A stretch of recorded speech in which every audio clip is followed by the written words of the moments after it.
রয়েছে একদম ঠাকুরের সামনে, তোমাদেরকে ঠাকুরটা একটু দেখো। এখানে হোমযজ্ঞ কিন্তু শুরু হয়ে গেছে। চলো তোমাদেরকে একটু মেলাটা ঘুরিয়ে দেখা। এখানে মেলা পিঠে পুলি এসছে দেখো।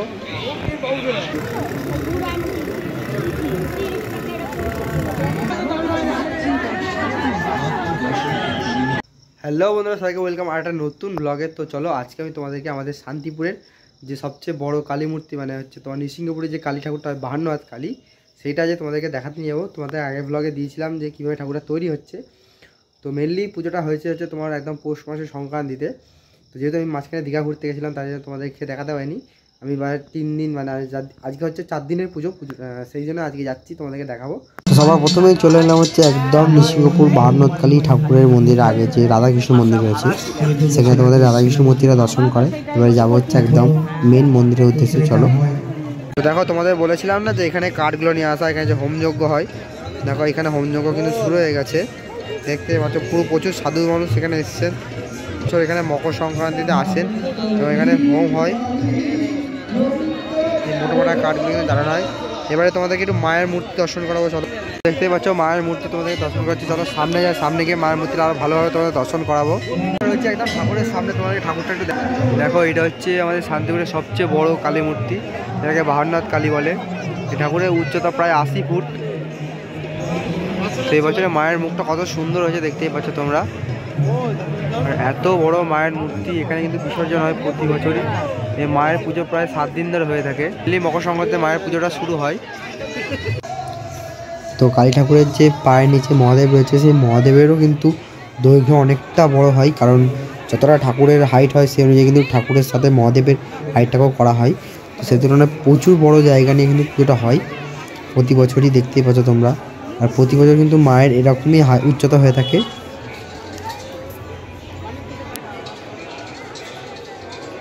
তো দেখো এখানে রয়েছে শিয়াল মূর্তি, কতটা বড় শিয়াল মূর্তি থেকে বুঝতে পারছো তোমরা।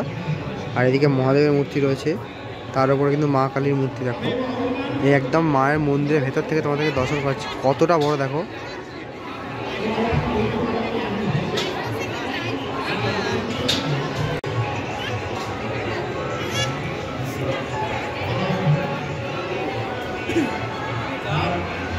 চলো তোমাদেরকে একটু মেলাটা ঘুরিয়ে দেখা। এখানে মেলাটা কতটা মেলা বসে, সেই মেলাটা তোমাদের কাছে ঘুরিয়ে দেখাবো।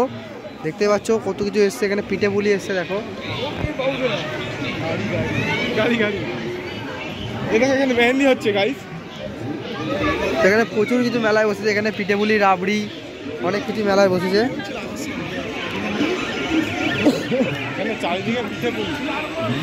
যেহেতু শীতকালীন মেলা, তাই জন্য পিঠে পুলিটা একটু বেশি হয়। আর অন্যরকম খাবার দাবার আছে, বিভিন্ন রকম জিনিসপত্র আছে, কেনার জিনিসপত্র সব কিছু রয়েছে, তোমাদের ঘুরে ঘুরে দেখাচ্ছি দেখো।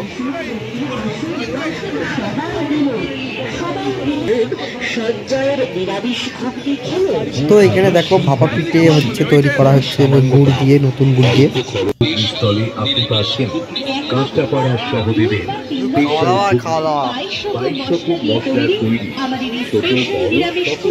জয় বাবা লোকনাথ স্টলে পাওয়া যাচ্ছে কাঁচরাপাড়ার রমেশের স্পেশাল।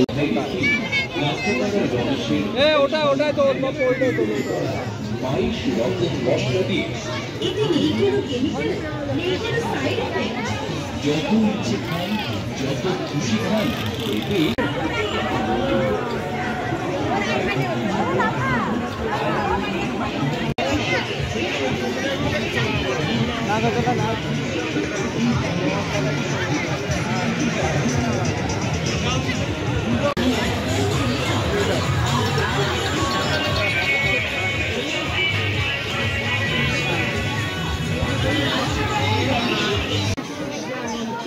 তো দেখো এখানে পুরো 10 বিঘা জমির উপর মেলাটা বসে। এই দিকটা হচ্ছে কাল্লাঘাটের এন্ট্রি গেট, মানে যারা কাল্লাঘাটের ওদিক থেকে আসে তাদেরকে এদিক দিয়ে ঢুকতে হয়, এন্ট্রি করতে হয়। তাদের এদিক দিয়ে ঢুকলে মানে মেনলি পুজোটা দেখা সুবিধা। আগে মেলা দেখতে হবে, তারপর ঠাকুর দেখতে হবে। আর ওই দিকে যারা শান্তিপুর থেকে আসে তারা নৃসিংহপুরে ওই বাজারের ওই দিক দিয়ে ঢুকতে পারে।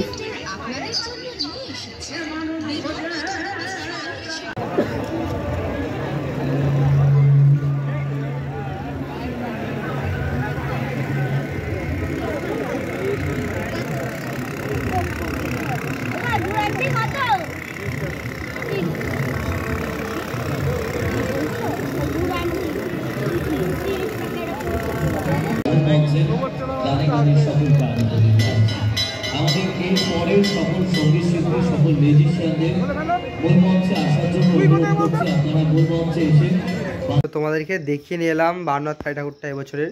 কেমন লাগলো অবশ্যই কমেন্টে জানিও। যদি ভিডিওটা ভালো লাগে তাহলে বন্ধুদের সাথে শেয়ার করো। আর এটা আপাতত এখনও পর্যন্ত বিশ্বের সবচেয়ে বড় কালী ঠাকুর, কেন এরকম বড় কালী ঠাকুর কোথাও হয় না, এখানেই প্রথম হয়। ঠাকুরটা প্রায় 80 ফুটের উপর হাইট। তো চলো আজকে মতো টাটা, দেখা হচ্ছে আবার একটা নেক্সট ব্লগে। সবাই ভালো থেকো, সুস্থ থেকো। আর শীতে সবাই কেমন আছে একটু কমেন্টে জানিও।